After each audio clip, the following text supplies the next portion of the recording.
Most players hate active skill-only transformations or fusions, but what if I told you our perspective on it is all wrong? Hey, Dreamy here, and with the animations of the Global Dokkan Celebration headliners finally out, let's break down why temporary fusions like Vegeta Blue and Fusion Zamasu here might actually be better for Dokkan's future. Why the hate?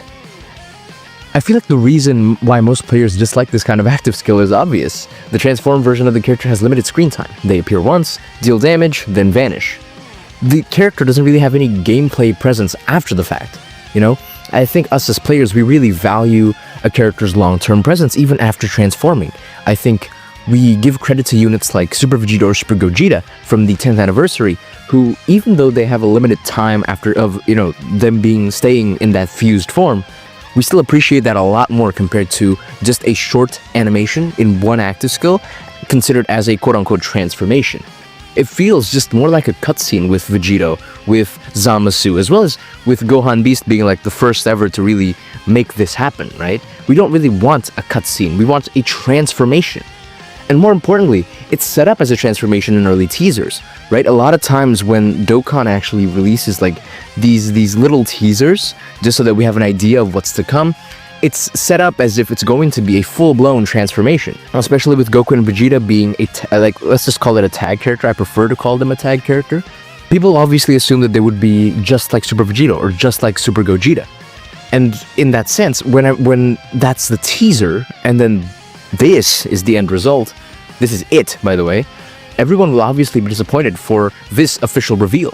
Not necessarily because the animations are bad or because they don't like the character, but because we now know that this specific version of the character, Vegeta Blue, is only going to appear for a short period of time throughout the entire match.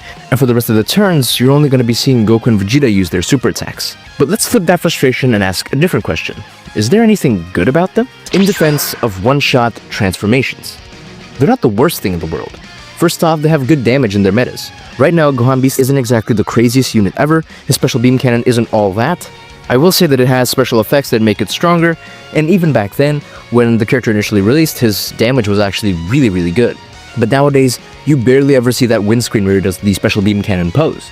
A lot of these kinds of active skills, just happen to include a transformation, but at their core, in terms of actual meta design, they have this one-shot effect that really suits it for balance, because it's an effect that you don't really want to see be activated over and over again. You can think of a Super Trunks' active skill, and then granted, that's not really a transformation, that's just an attack, and that's kind of what people want to see from a character who has an active skill, to not only have an attacking active skill with a lot of damage, but to also actually have a transformation just before that. And unfortunately, we don't really see that with Vegeta Blue here. One thing to note is that these animations are beautiful. Right, for a 10-and-a-half-year-old game, mobile game mind you, relying on only 2D animation, I think this animation is incredible, both for Vegeta and Zamasu. The way they play around with perspectives, lighting in a completely creative way, in a way that we haven't really seen other Dragon Ball games do. I think it's just phenomenal, You have to give it credit for, it's not a transformation, right? And that's generally the problem that people have with it.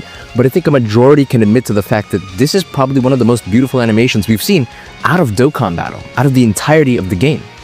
Animation quality is better guaranteed when it's just one shot, right? Like one cutscene for the character, for Vegeta Blue here, compared to a unit with too many animations, where sometimes the animations may seem a little clunky and forced. Sure, you have a transformation, a super attack, an ultra super attack maybe, a counter or an active skill, maybe all of those in one character, but the rest of the characters from the celebration that the character is releasing with can seem clunky or forced because a lot of the work and budget was put into this one character. Not to mention the fact that using active skills like this saves the devs units for future transformations. Right? I think we have to point out or take a look at the fact that Dragon Ball Super, until it comes back as an anime, the devs aren't going to move characters from the manga into the game, right? Sometimes when I make prediction videos for like a lot of the premium characters, it's sometimes like it's Ultra Ego Vegeta or Black Frieza or True MUI Goku, when that obviously is never going to happen. We need to look at the facts and be realistic about how the game is probably not going to actually carry over a character from the manga into the game until the manga has been actually adapted as an anime. And so with that, the devs are pretty much limited with their content, leaving only Daima being the most recent series, and technically will Dragon Ball Super in the Tournament of Power being the most recent in the timeline. With that, using only active skills to show Vegeta Blue saves units like the tag version of this character who actually fused into Vegeta Blue for the future, for a different celebration, a bigger celebration, hopefully. And at that point, there's obviously a greater opportunity to kind of build up those animations, because I do feel like some of the animations for this character have been recycled, and that doesn't really work well for their case. And with that in mind, I think now we have to ask the question, what do we do next? Should we hate this kind of active skill without appreciating the quality of the animations or the real effect it has in battle? No. The truth is, these active skills are really strong. And while you obviously may not see the transformed versions throughout the match moving forward, at the very least, it'll help the characters be more meta, on top of them having actually good animations with good effects as well. Are we to blame for being disappointed when we get them? No. I think it's worth pointing out the fact that a lot of times we're just kind of misled into believing that these characters are going to be hype. You know, the teasers don't really balance transparency and mystery very well. A lot of times it leads to community speculation that goes way out of proportion, and we set the bar way too damn high when it comes to our expectations on what this next unit is going to look like, right? We start thinking about, oh, this character's animations are going to be crazy, and then all of a sudden we get just an active skill. And obviously we get disappointed, naturally, right? Because there's no way we see a teaser for a character like this, no way we know that the next character coming up is going to be super duper exciting and hype. All of a sudden they just are a practical no-show. How the hell are we not supposed to be disappointed? But can we blame the devs entirely for taking this route when designing units? No. The devs are just doing their best to save up their character options for future celebrations, because there's no way they're going to exhaust them all super duper fast, waste them all away, to the point where they have nothing left. I mean, to be fair, Dokkan doesn't even have an LR Kid Buu. I feel like that's just a Dokkan problem, you know? That doesn't really reflect the actual situation that the devs are going through, because LR Kid Buu is in a pretty awkward position where I think people are definitely excited to see the character, but not excited enough for them to kind of drop it in a celebration as a standalone character, or even as a kind of partner character to go with another. We have to remember that as time goes on, the devs will have more and more limited options to work with when it comes to representing units from the anime and putting them into the game. And so we can't really blame them either for kind of saving their character options here by only limiting a character like Vegeta Blue to just an active skill and saving a transformed version for the future. Can we blame someone on the marketing side for making the community set the bar way too high just based on what little clarity we get in the teasers? Absolutely. I feel like this is probably the biggest problem, where obviously as a community, for a 10-year-old game, we're pretty excited to see what comes next, especially because the game has always managed to kind of step up its quality year after year and celebration after celebration.